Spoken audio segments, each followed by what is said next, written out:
look out. Here's trouble. Time for a bit of Jim Does SuperCoach AFL. That's right.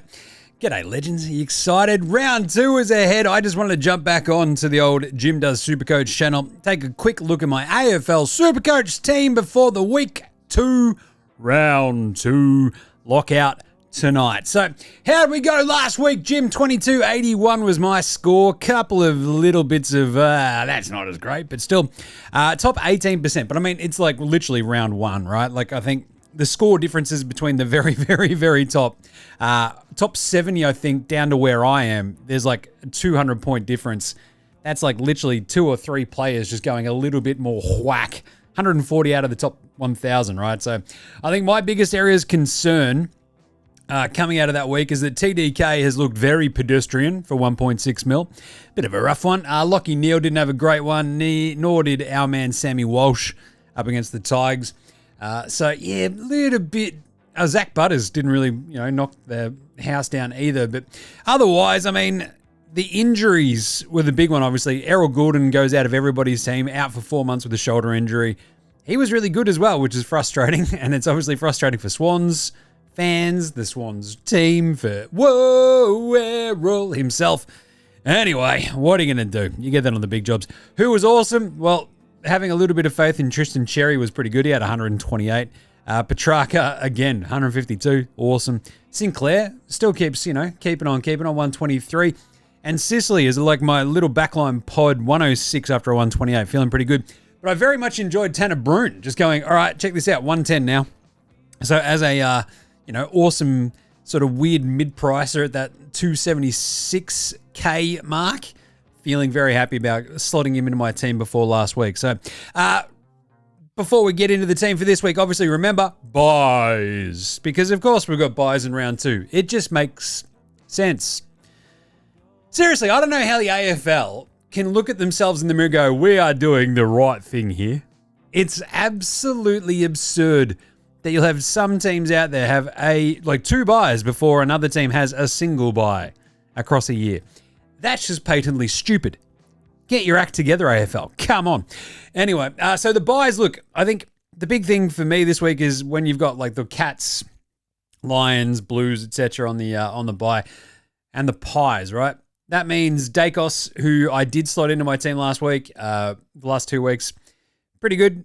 126 on a buy. Jagger Smith, awesome last week, 113 on a buy. Sammy Walsh, 96 on a buy. Lockie Neal on a buy. Tanner Bruhn on a buy.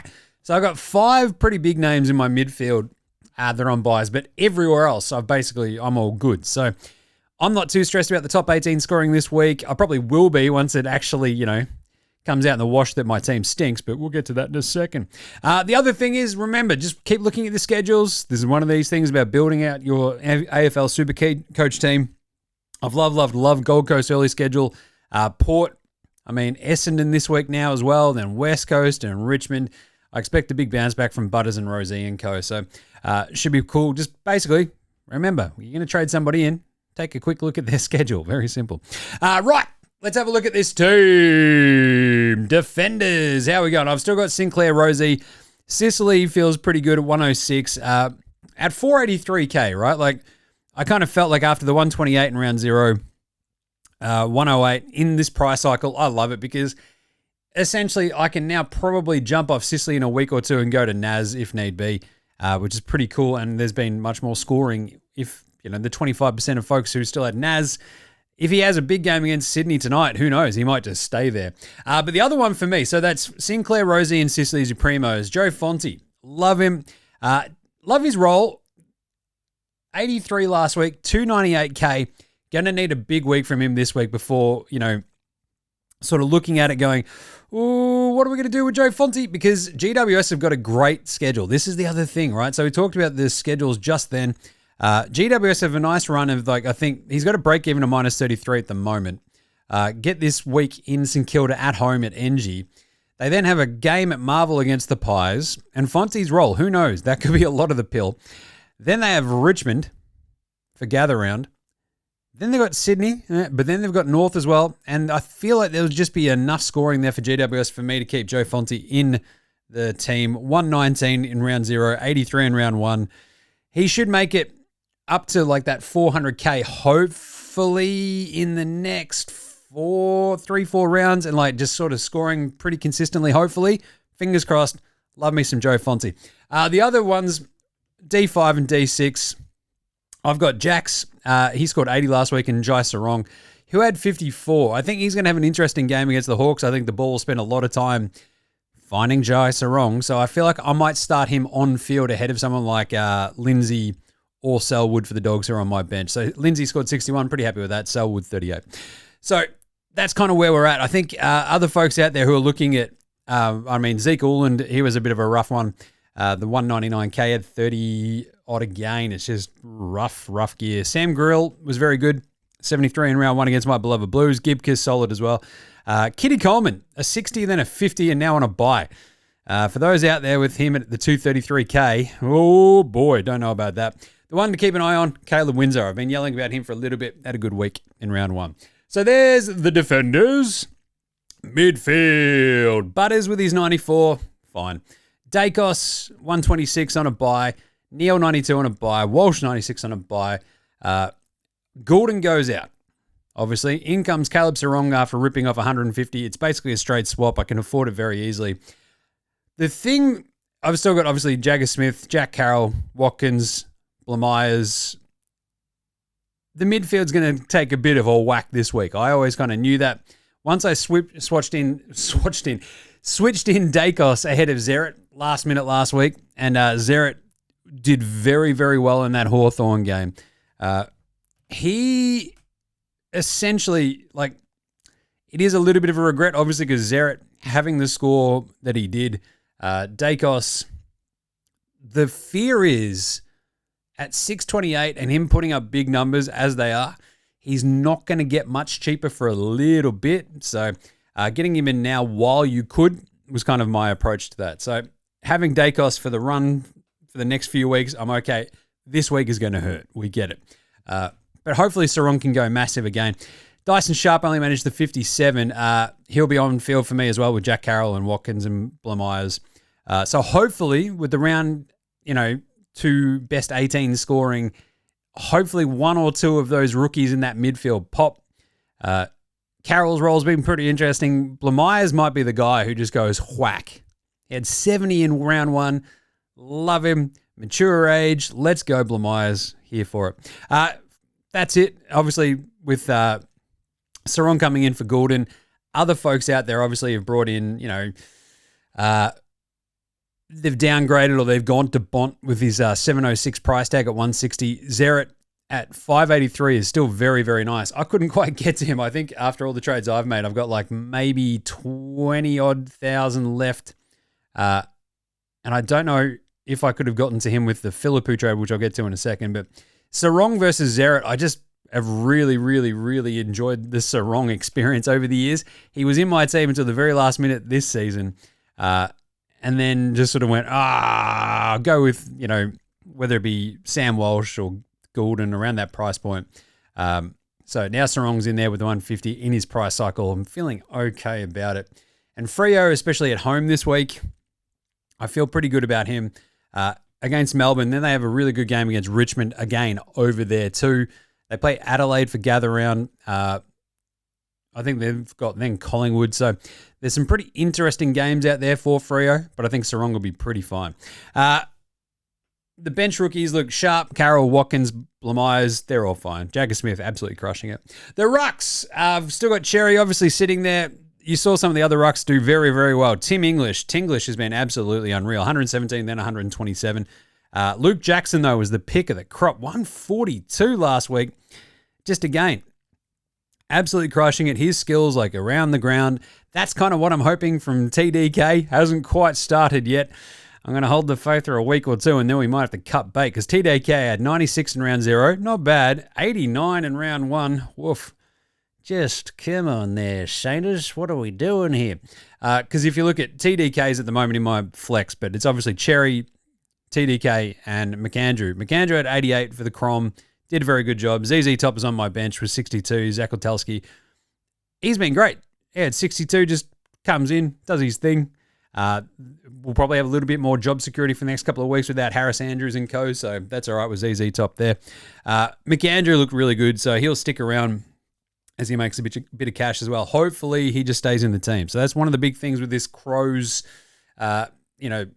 situation ongoing, is just making sure that McAndrew's named. They're feeling good about him. That handball at the end of the game, oh, beauty.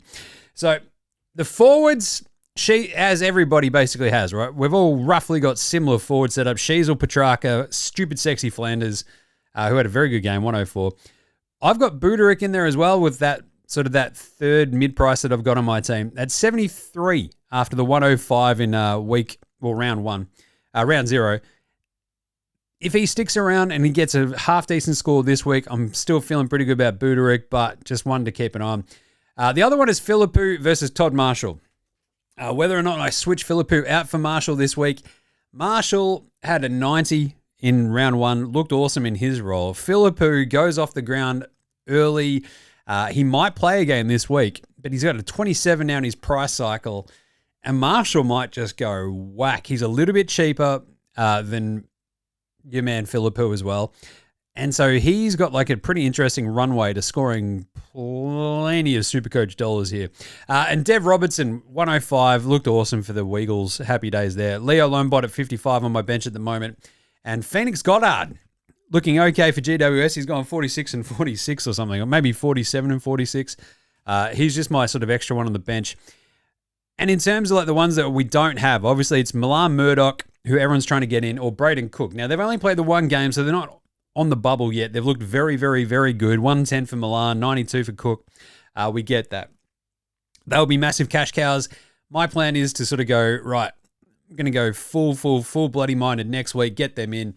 Whether that's like a Jack Carroll or a Dyson Sharp, they go out next week possibly with just like, depending on their performances. But this week, replacing Errol Gulden is the biggest sort of worry that I had.